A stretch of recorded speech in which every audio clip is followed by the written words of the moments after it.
យីនេះប្រាប់ថាកុំអោយហៅឆ្កែតិចវាទ្រាំអត់បានហើយវាថៃប្រងខំខ្ញុំមែនយីតានេះអាម៉េចអញ្ចេះអាបានហើយខ្ញុំទៅផ្ទះវិញហើយមកអាឆ្កែរំពេចនោះអាដូងក៏បានហត់ទៅខំគូទៅរបស់គាត់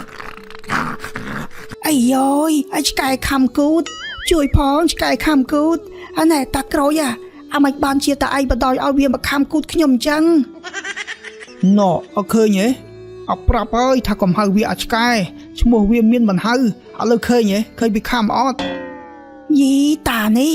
អត់មានស្ដីឲ្យឆ្កែបើជាមកស្ដីឲ្យខ្ញុំទៅវិញឥឡូវគិតមិននេះខំមន់ខ្ញុំងាប់អស់មួយហើយមកខំគូតខ្ញុំទៀត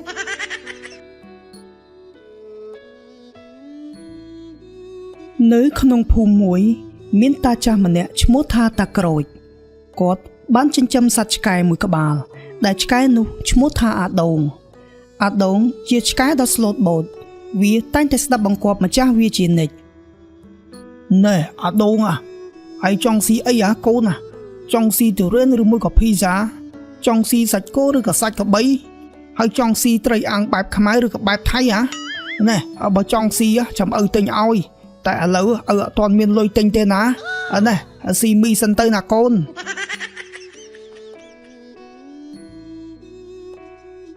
អ៊ំឲ្យលឺងុំហ្នឹងនិយាយជាមួយអ្នកណាអ៊ំនិយាយជាមួយខ្មោចទៅដឹងខ្មោចឪឯងអញនិយាយជាមួយកូនអញហ្នឹងជុំយៈហើយឥឡូវចេះភាសាឆ្កែទៀតអ៊ំអញចេះតែនិយាយទៅមិនដឹងវាស្ដាប់បានឬអត់ហើយឯងមកផ្ទះអញហ្នឹងមានការអីអាតិចមែងអ៊ំមានលុយខ្ចី$10សិនមកចាំស្អែកខ្ញុំសងណាអ៊ំអត់ទេអញរកតែលុយទិញទុរេនឲ្យឆ្កែអញស៊ីមិនបានផងបើទោះជាមានណាក៏អញមិនឲ្យដែរព្រោះឥឡូវមុនខ្ចីអញថាស្អែកសងឥឡូវជាង2ឆ្នាំហើយមិនទាន់សងអញផងចង់មកខ្ចីថែមទៀតអានេះអូយអ៊ំសុំខ្ចីម្ដងទៀតមកណាខ្ញុំប្រញាប់ទៅផ្សារទិញកាទៀវហូបនេះមិនព្រឹកហើយមិនទាន់មានអីជាប់ពោះទេនេះស្អីគេនេះមកខ្ចីលុយយកទៅទិញកាទៀវស៊ីហើយមិនបើកភ្នែកមើលអញកំពុងតែស៊ីមីទេអីអត់ទៅឆាប់ចេញទៅអញគ្មានលុយឲ្យទេតិចអញឲ្យឆ្កែខំពេលដែលឮម្ចាស់និយាយបែបនេះអាដូងក៏បានក្រហមដាក់តិចម៉េងអូយអ៊ំអត់ឲ្យខ្ចីលុយហើយចង់ប្រហោឲ្យឆ្កែខំខ្ញុំទៀតអូខេខ្ញុំទៅក៏បានដោយខ្លាចអាដូងខំតិចម៉េងក៏ប្រញាប់ដើរចេញទៅថ្ងៃមួយអាដូងក៏បានលួចខំមន់របស់អ្នកភូមិរួចហើយវាក៏ពំយកមកឲ្យម្ចាស់វាអាយើអាដូងអាកូនពុកឯងនេះចំជាឆ្លាតមែនកំពុងតែខ្វះម្ហូបផងតែអានេះមើលទៅដូចជាតូចណាស់លើកក្រោយមើលសេរីអាធំជាងនឹងទៀតណាកូនណាបន្ទាប់មកតាក្រូចក៏បានយកមន់នោះយកទៅលាក់ទុកបាត់ទៅមួយសន្ទុះក៏មានអ្នកភូមិម្នាក់ដើរមកសួរនាំគាត់ណែតាក្រូចអាមិញខ្ញុំបានឃើញឆ្កែតាឯងចូលទៅខំមន់របស់ខ្ញុំពំយកមកទីនេះហើយឥឡូវមានអីសងខ្ញុំព្រោះថាមន់ខ្ញុំហ្នឹងវានៅក្រមុំផងខ្ញុំខំចិញ្ចឹមវាដើម្បីឲ្យវាបានកកើតកូនចៅទុកគ្រាន់ធ្វើម្ហូបហើយនេះឆ្កែតាឯងចូលទៅខំវាស្រួលម៉េះហើយវាពំទៅទុកឯណាតាមានដឹងអត់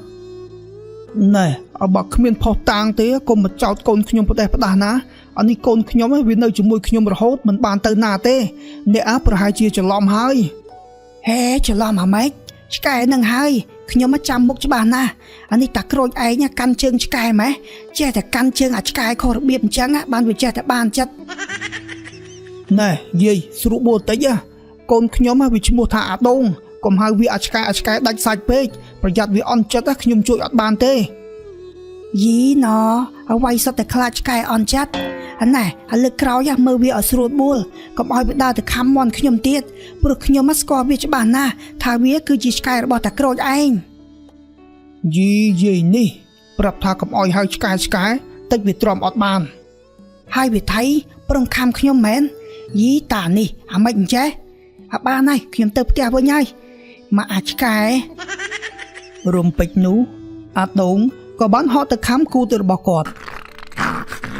អាយយអាឆ្កែខំគូតជួយផងឆ្កែខំគូត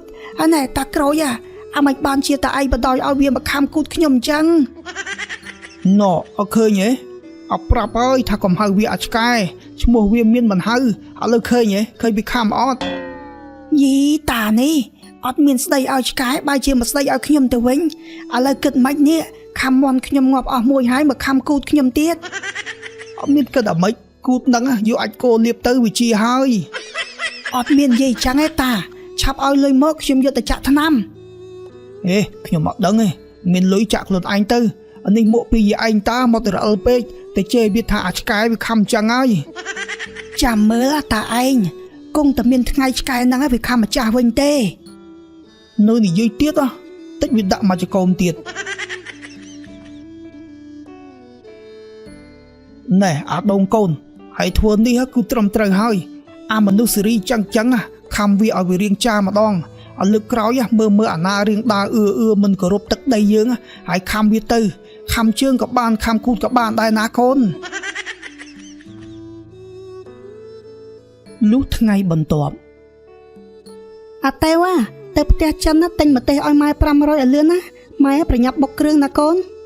អូយម៉ែមិនប្រើឪទេមកប្រើតែខ្ញុំ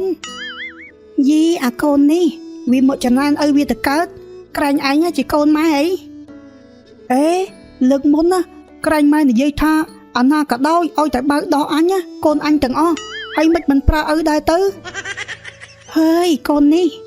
ឪឯងបើកដោះម៉ែមែនតែគាត់គ្រាន់តែបើលេងតាទៅឆាប់ដើរទៅទិញមួយផ្លែទៅអូយអត់ទៅក៏បានដែរតែលើកក្រោយប្រើឪម្ដងទៅអាកូននេះប្រើប៉ុណ្ណឹងសោះវាមកចំណែនឯងដែរពេលអាតេវដើរកាត់ផ្ទះរបស់តាក្រូចស្រាប់តែអាដូងរត់មកខំជើងរបស់អាតេវអាយយឆ្កែខំជើងហើយជួយផងអាតេវមិនហើយកូនអាតេវអើយមិនហើយកូនឈឺអត់កូនម៉ែអើយឈឺណាស់ម៉ែណែតាមិនបានបដ ாய் ឲ្យឆ្កែរត់មកខំក្មេងអញ្ចឹងអាណាដឹងបើវាខំខត់វាមិនតាន់ហើយបើដឹងថាឆ្កែកាចហើយមិនដាក់ចង្វាក់ចងវាទៅតានេះកូនខ្ញុំនៅតូចផងបើខំហើយកូនខ្ញុំអាម៉ាទៅអ្នកណាជាអ្នកទទួលខុសត្រូវអត់មានណាទៀតម៉ែឪវានឹងហើយអ្នកទទួលខុសត្រូវណែតាឥឡូវឆាប់យកកូនខ្ញុំទៅពេទ្យហើយជួយចេញបង់ថ្លៃព្យាបាលឲ្យផងព្រោះឆ្កែរបស់តាវារត់មកខំកូនខ្ញុំដល់ផ្លូវបែបនេះអត់ចេញថ្លៃព្យាបាលអាម៉េចឲ្យនេះឆ្កែវាជាអ្នកខំតាមិនមែនខ្ញុំអ្នកខំណាចង់ទាលលុយទៅទាលលុយពីវាទៅតាក្រូច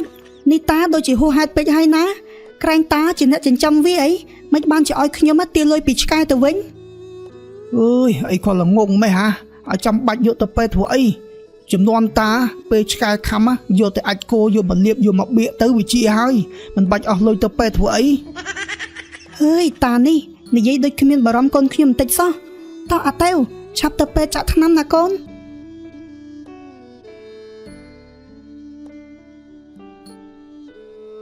ណែអាដូងកូនហើយលេខខំអត់មើលក្មេងទេអី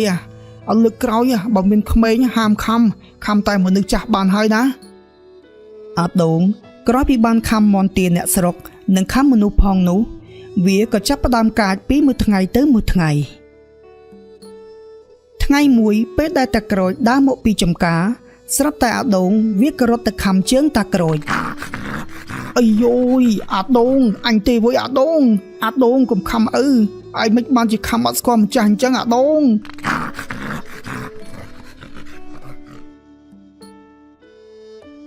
នោះថាមែនអញថាមែនថាអីចេះខុសឃើញទេសំបីតែម្ចាស់វាក៏ខំដែរអ្នកអើយជួយជូនខ្ញុំទៅពេទ្យផងឈាមហូរច្រើនខ្លាំងណាស់អ្នកចាំបាច់ទៅពេទ្យធ្វើអីតាឲ្យយកទៅអាចគោមកលាបទៅវាជាហើយតាអីអូយអត់ទេកាលមុនខ្ញុំនិយាយលេងតើខ្ញុំមិននឹកស្មានសោះថាអាដូងវាកាន់តែកាចបែបនេះ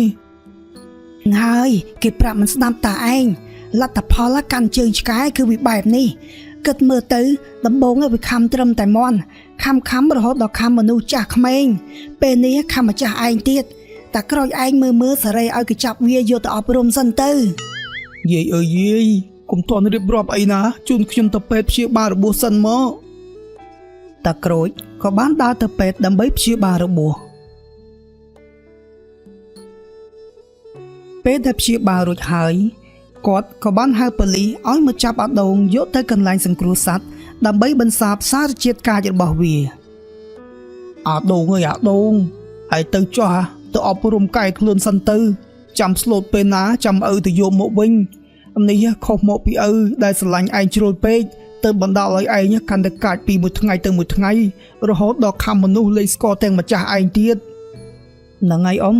សត្វដែលកាចឬស្លូតគឺវាអាស្រ័យទៅលើម្ចាស់ដែលជាអ្នកចិញ្ចឹមវា